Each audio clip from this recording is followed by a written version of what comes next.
you're right. But We've got Nick, the space. why is the government deciding whether or not you can rent out your granny flat anyway? It's your granny flat.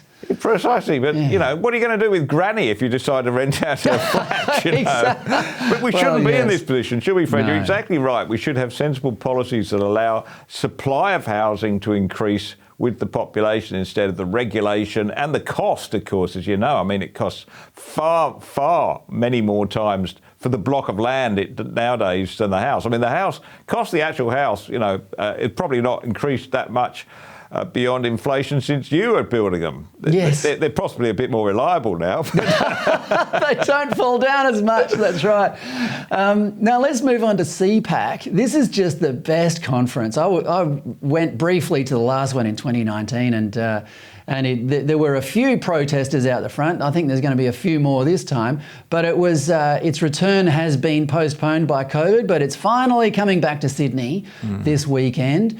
What are the highlights for you, Nick? Well, the great thing about it, Fred, is that the protesters think this is dreadful sort of conservative conspiracy. It's not. I mean, there's all sorts of voices come along to CPAC, which is what I'm looking forward to, including Michael Schellenberger, who was on with Alan recently, and Schellenberger, he's an environmentalist from going years back. He's just a sensible one who looks for pragmatic solutions. And Zion Lights is the other person from that zone who should be there. She used to be a spokeswoman, would you believe, for Extinction Rebellion.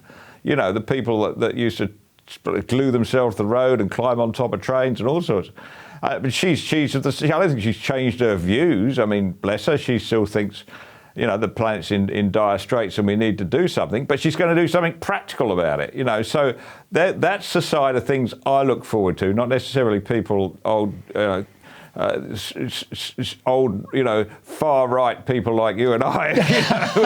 No, it's the range of experience, but that draws it out, doesn't it? The left these days, or the woke left, they're not interested in practical solutions. It's all just about being the sort of people that care about the Barrier Reef, or the sort of people who care about climate change, rather than the people who just get off their asses and do something about it. Exactly. So, I interviewed Zion Lights a couple of weeks ago. Oh, yeah. And she's eminently sensible.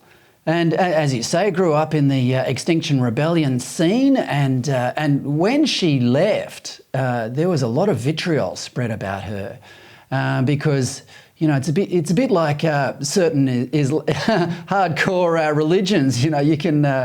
You can be a member, or Hotel California, I should say. You can check out, but you can never leave. That's right. They do. They react with vehemence against people who question the wisdom, and anybody who decides to leave that organisation. It is really like leaving some religious cult, isn't it? The way they treat them. Yeah, but as you say, her values haven't changed. No. But, I mean, she is absolutely and passionately embracing nuclear energy, mostly on the grounds that it is the only feasible way to get to net zero. She still worries about, carbon emissions and so on. Bless her. But as far as you and I are concerned, it's a very good and reliable long-term supply of energy.